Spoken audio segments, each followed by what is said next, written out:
cheek. I don't know what to do now. Can't look at my phone, cause somehow it knows to remind me that it's over. Oh, I finally blocked your Instagram stories, took down all your pics on the walls. I thought that I want somebody to hold me.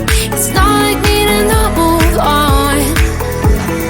1 month in was horrible, and yeah, I couldn't sleep. Then 2, I finally did, but you invaded all my dreams. Then 3, I felt like dying, and then 4, I couldn't breathe. 5 months, you're still with me.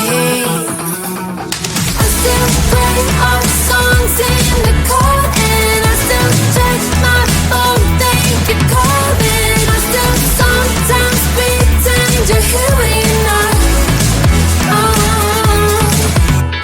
And I still wear your t-shirt to bed, and I still read the text you would send, and I still wish that you were here when you're not.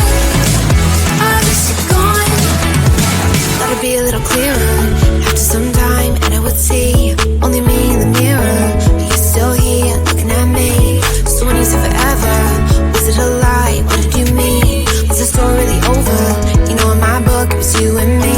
I finally blocked your Instagram stories, took down all your pics from the walls. I thought that I'd want somebody to hold me. It's not like me to not move on. Mama, it was horrible, and yeah, I couldn't sleep. Then 2, I finally did, but